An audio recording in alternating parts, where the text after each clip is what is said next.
Good afternoon, ladies and gentlemen. Mr. Mayor, distinguished guests, members of the press gallery, I see there's a few of them at the front here. Hit the good side, not the bad side. Ladies and gentlemen, thank you very much. Actually, before I start, can I just commend the action, the effort, the energy, the determination of that small band of individuals that keep pestering me in my office for information and for action. Jane, Mark,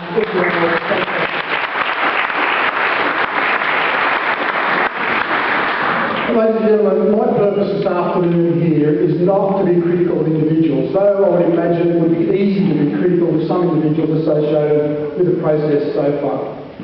My purpose this afternoon is not to make the relationship between ACU and the community any more difficult than it is, but it's hard to imagine how that could be the case.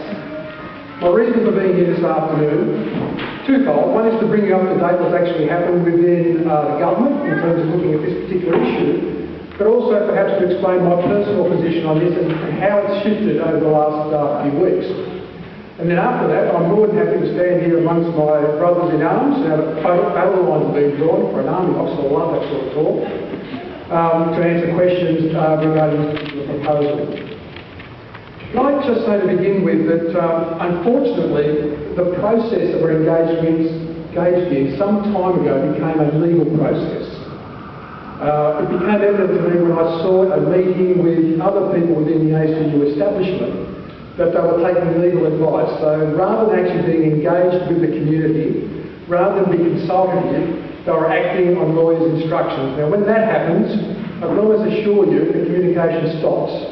And sometimes issues of legal technicalities take precedence over morality and fairness and equity.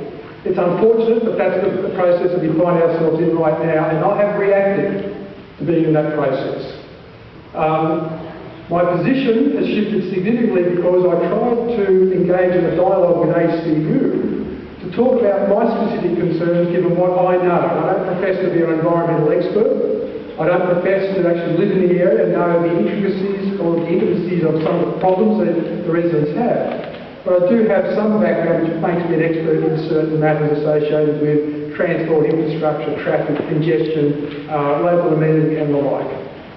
On that basis, I was refused an audience with people in the university that I thought would make themselves available for me to explain my position on those matters. And on that basis, as you know, I've been in the press lately. At one stage I didn't support the proposal under its current form, and to be quite frank with you, given what's happened over the last 2 or 3 weeks, I actually totally object to the proposal in its entirety. And the reason I say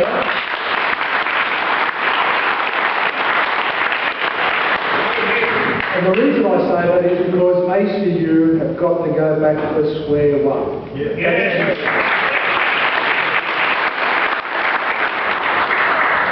The representation I made to the Minister, as well as the Department of Planning, I won't read out my representation of them, but I've got a response from the Minister, which gives you an idea of where we're at. But before I do that, can I just explain, I'm a pro-development person. You know, I've said that all along. The government is pro-development because development is all about building hospitals and civic centres and libraries and railway stations and the like.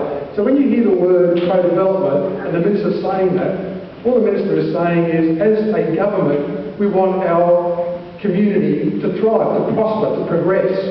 And that's what we mean when we say we're pro-development. So our predisposition is to actually say, yes, we want to do all the things that a prosperous modern city requires, but we do so on its merits.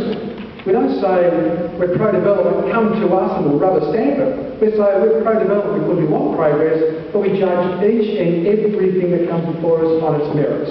So when we say pro-development on my side of government, that's what we mean. We don't necessarily mean that we're just a rubber stamp for developers that come in and do what they need to do.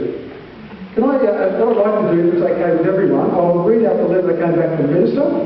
And then what I'd like to do, because I think there's a little bit of misunderstanding about the process from here on in. What I'd like to do is go through, I had a meeting with the Chief of Staff of the Minister for Planning, and I asked, what is the process from this point on? And I've got it noted, it won't take long, it may take 3 or 4 minutes, but at least everyone can understand what the next steps are and prepare themselves and the community for actually responding to the opportunities that the process actually provides for each and every one of you to further the course, so to speak. Is that okay? Yeah? Yes. I'm just going to put on my glasses that shows I'm getting old. Oh, good, thanks, Joe. He only laughed because he's old as well. Dear Charles, I refer to your letter concerning the proposal at the Australian Catholic University Strathfield campus and your request for additional information to be provided on student numbers and additional Catholic studies. Now, the reason I actually highlighted those 2 areas, I think those are the 2 most difficult issues for the ACU to grapple with in terms of fact. Okay? I also know that you have raised concern that the proponent has submitted 2 development applications to Strathfield Council, while the Department of Planning and Infrastructure is considering the proposal. That's the master plan proposal. Essentially what I said to the Minister was, how can they submit 2 DAs for consideration when the master plan is yet to be determined? I don't want those things to progress. I want the master plan to be determined first and forget about the rest. So his response was, I appreciate the concerns you have raised regarding this proposal. I advise the proponent is currently reviewing the submissions received during the exhibition period, including those raised in terms of student numbers, the traffic impact and studies carried out to support the application. I've asked the department to review your correspondence and where necessary seek further comment from the proponent to address outstanding matters that have not been raised during the exhibition of the concept plan. The proponent will be required to prepare a preferred project report outlining how to have addressed all issues raised in the submissions. All issues. So the onus now is on the proponent to go through every one of your submissions, take out every objection of substance and address it. And they must be able to demonstrate they've actually addressed it and not simply ticked it off. Once this report is received, it will be posted on the department's website.